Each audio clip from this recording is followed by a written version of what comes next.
Operation blue star को खत्म हुए 2 दिन हो चुके थे। सिख चरमपंथियों के खिलाफ सेना अपना ऑपरेशन पूरा कर चुकी थी। देश भर में इस ऑपरेशन की खबर चल रही थी, लेकिन इसकी तस्वीरें उतनी ही कम थी। उसी समय अमृतसर के होटल में बैठे एक शख्स को इन्हीं तस्वीरों की तलाश थी। लेकिन सबसे बड़ी चुनौती ये थी कि तस्वीर खींची कैसे जाए। पूरे इलाके को सुरक्षा बलों ने घेर रखा था। अकाल तख्त के पास जाने के लिए साफ नियम था, phones and cameras not allowed. हालांकि फूलों के हार ले जाने की परमिशन जरूर थी। शख्स ने इसी में अपना रास्ता ढूंढ लिया। होटल स्टाफ से एक छोटा सा कैमरा लिया, एक कपड़े का झोला लिया और उसमें ढेर सारे फूलों के बीच अपना कैमरा छुपा लिया। एंट्री के वक्त तलाशी भी हुई, लेकिन सुरक्षा कर्मी उस कैमरे को पकड़ नहीं पाए। अपने साथ वो 2 और लोगों को लेकर गए थे, ताकि सही मौका मिलते ही वो तस्वीर ली जा सके। जैसे ही मौका मिला, झोले से कैमरा निकाला गया और अकाल तख्त की तस्वीर खींच ली गई।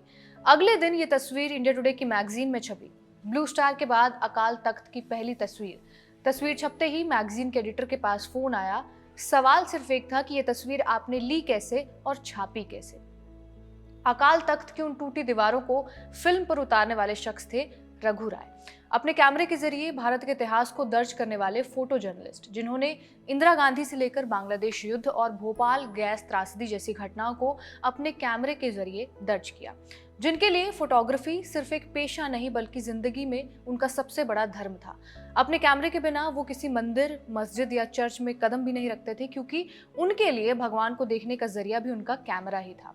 इसी कैमरे से घटनाओं को फ्रेम बाय फ्रेम तस्वीर में उतारने वाले रघु राय का 83 साल की उम्र में निधन हो गया। वो लंबे समय से प्रोस्टेट कैंसर की बीमारी से जूझ रहे थे। उनकी इन्हीं तस्वीरों के जरिए उनसे जुड़े किस्से जानने की कोशिश करेंगे आज। हेलो, मैं रिया हूं और आप खबरगांव देख रहे हैं। साल 1942 में आज के पाकिस्तान के एक छोटे से गांव झांग में जन्मे बंटवारे के समय रघु और उनका परिवार भारत आया और पंजाब में आकर बसा। पिता इरिगेशन डिपार्टमेंट में हेड थे और उनकी इच्छा यही थी कि रघु सिविल इंजीनियर बने। ललन टॉप को दे इंटरव्यू में रघु राय बताते हैं, बचपन में ऐसा नहीं होता था कि बच्चे पहले से तय कर लें कि उन्हें क्या बनना है। माँ बाप तय करते थे कि उन्हें क्या करना है, और हुआ भी ऐसा ही। 22 साल की उम्र में मैंने सिविल इंजीनियरिंग पूरी कर ली और इसके बाद फिरोजपुर में जाट रेजिमेंट में ड्राइंग इंस्ट्रक्टर की नौकरी भी की, लेकिन 1 साल से ज्यादा वो नौकरी कर नहीं पाए। सिविल इंजीनियरिंग की नौकरी रघु को नहीं करनी थी, इसलिए वो चले आए दिल्ली अपने बड़े भाई एस पॉल के पास। पॉल इंडियन एक्सप्रेस में चीफ फोटोग्राफर थे, जाना माना नाम। उनका सूटकेस कपड़ों की बजाय तस्वीरों से ज्यादा भरा रहता था। तब रघु को ये सब पागलपन लगता था, लेकिन एक दिन पॉल ही का एक साथी गांव जा रहा था असाइनमेंट के लिए। रघु ने तब उनके साथ जाने की जिद की, उठे और बड़े भाई का कैमरा लेकर चल दिए। गांव में उन्होंने एक गधे की तस्वीर ली। वापस भाई के पास आए तो ये तस्वीर उन्होंने पॉल को दिखाई और पॉल ने ये तस्वीर अपनी तस्वीरों के साथ टाइम्स ऑफ लंदन नाम के अखबार में छपने के लिए भेजी। रघु के गधे की तस्वीर इतनी खास निकली कि उसे अखबार में आधे पेज पर जगह मिली। इस फोटो ने उन्हें यकीन दिलाया कि उन्हें आगे क्या करना है। 1960 में इसी के साथ करियर की शुरुआत की। द स्टेट्समैन अखबार से जुड़े, बाद में फ्रीलांस काम किया और 1982 से 1992 तक इंडिया टुडे में डायरेक्टर ऑफ फोटोग्राफी रहे। बड़े नेताओं से लेकर संतरी तक, संतों से लेकर त्रासदी तक और शहरों से लेकर खंडरों तक हर तरह की जिंदगी को उन्होंने अपने कैमरे में कैद किया। अपने करियर में उन्होंने इंदिरा गांधी की तस्वीरें सबसे ज्यादा खींची। उनसे जुड़ा एक किस्सा वो इंडिया टुडे में छपे अपने लेख में लिखते हैं। लेख के मुताबिक जब 1966 में इंदिरा गांधी पहली बार प्रधानमंत्री बनी, तब वो उन्हें काफी संकोची और घबराई हुई लगती थी। एक बार सोवियत नेता एलेक्साई कोसिगिन भारत आए थे। उन्हीं के स्वागत में इंदिरा गांधी को एक छोटा सा भाषण देना था। तब इंदिरा गांधी के हाथ कांप रहे थे और उनकी आवाज भी लड़खड़ा रही थी। लेकिन कुछ ही सालों बाद वही इंदिरा गांधी पूरी तरह बदल गई। रघु राय बताते हैं कि उनका इंदिरा गांधी के साथ रिश्ता काफी सहज था। उनकी पहली किताब a day in the life of Indira Gandhi भी इंदिरा गांधी के घर पर ही रिलीज हुई।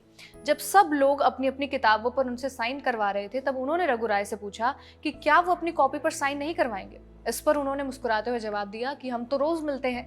रघु के लिए वो कभी मैडम प्राइम मिनिस्टर थी ही नहीं, वो हमेशा इंदिरा जी ही रही। उनकी खींची हुई इंदिरा गांधी की एक फोटो बहुत मशहूर है, जहां इंदिरा गांधी अपनी कुर्सी पर बैठी हैं और उनके आसपास मंत्री उन्होंने घेर रखा है। सबके सब पुरुष हैं। तस्वीर दिखा रही थी कि कैसे एक पुरुष प्रधान राजनीति में अकेले इंदिरा गांधी अपनी जगह बना रही थी।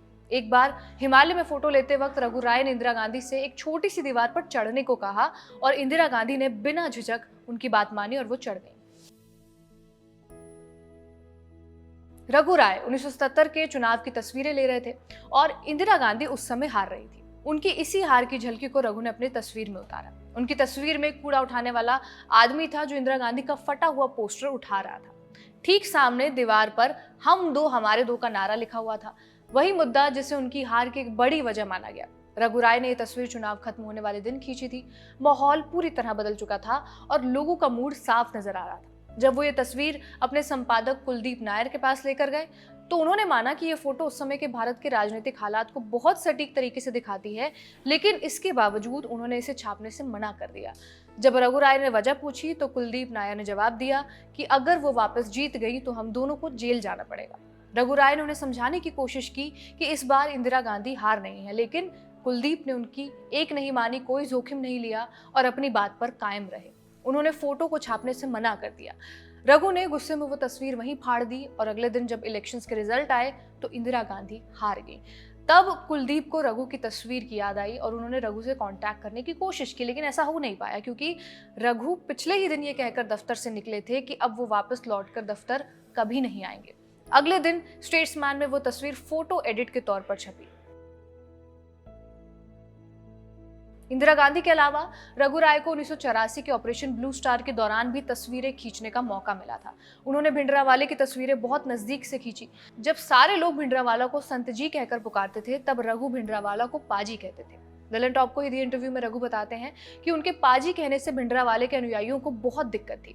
वो बार बार कहा करते थे कि उन्हें संत जी बुलाया करिए, और जब ब्लू स्टार ऑपरेशन होने वाला था तब भी रघु ही इकलौते ऐसे फोटोग्राफर थे जिन्होंने भिंडरावाला का फोटो खींचा।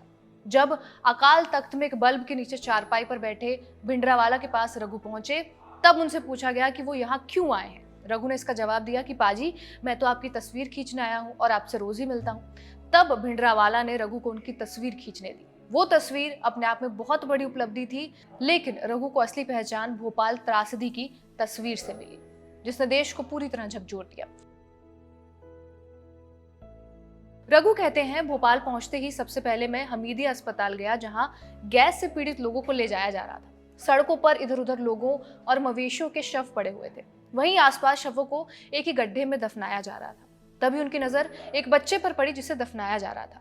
उसका सिर्फ चेहरा दिखाई दे रहा था और आंखें खुली हुई थी, लेकिन उसमें कोई जान नहीं थी। इसी एक फोटो ने पूरे देश को रुला कर रख दिया।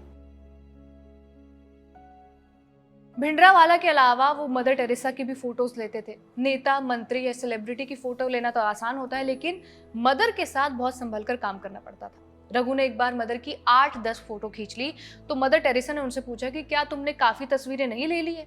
इस पर उन्होंने मुस्कुराते हुए जवाब दिया, अभी नहीं।